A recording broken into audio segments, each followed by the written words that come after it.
Hi there everybody, my name is Lee Tran, licensed professional counselor, and in this video I'm going to cover another reason why couples seek out marriage counseling. And that's going to be because of unresolved hurts and issues. So to help explain this, I'm going to use an analogy that I think most of us can relate to.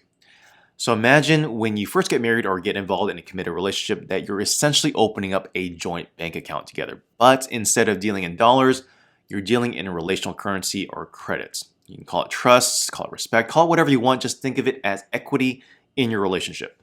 Now, when you start off a relationship, you each make a significant deposit. Think of that like a down payment to help kickstart your relationship. Now, the idea here is as you build your relationship, you're making more deposits. Every act of love, respect, more equity gets placed into this account. But every time there's a hurt or a conflict, there's a withdrawal. Now, some couples make the mistake of thinking that if they can just avoid conflicts, then there won't be any withdrawals. But just because a conflict isn't spoken out loud doesn't mean that it doesn't exist. Unspoken conflicts will draw down on the equity in your relationship. In fact, it's those kinds of conflicts that are some of the most dangerous ones because they act like withdrawals that you never know about or register. So here you've got a relationship with money coming in when good things happen, money going out when conflicts happen. But if conflicts can get resolved, something pretty amazing happens too. It actually acts like an investment. Money goes out of your account to engage a conflict. There is an initial loss or risk of equity. But if you can actually resolve the conflict, you get a nice sizable return. So conflicts are riskier, but they start earning you a lot more equity than other safer forms of deposits like doing nice things for one another.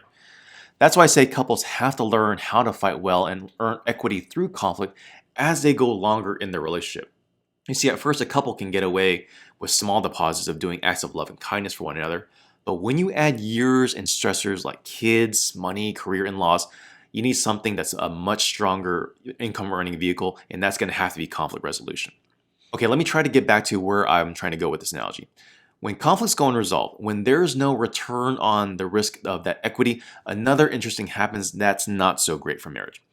A narrative forms or a belief about the other person in the relationship. My spouse is selfish. My spouse doesn't value me. My spouse isn't committed to the relationship. These types of thought patterns exist because there's a buildup of unresolved conflicts that create a belief system.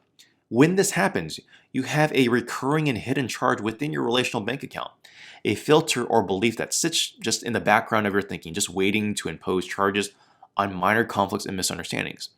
This is why couples can get into knockdown, drag-out fights over small things like who left the milk on the counter. Small withdrawals and conflicts can supercharge into big ones because these narratives exist within the relationship.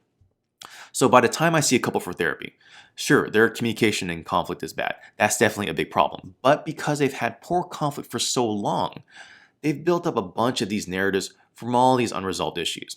And now the work is about helping them to improve their communication and conflict so they can start earning positive returns on conflict. But it's also about stemming the tide on these reoccurring high interest charges with these narratives. That means a lot of focused work needs to be done on resolving and chipping away at deep hurts that have accumulated over the years. So if this sounds familiar or hits home for you in your relationship, don't feel entirely discouraged. First, you're not alone. There is a reason why it's on my most common reasons list. All marriages deal with this, and it's just an issue of having to learn how to manage your relational equity a little bit better. So if this strikes a chord with you, definitely reach out to us and we can get you connected with a number of coaches, therapists, and online resources to help you out. Thanks for listening.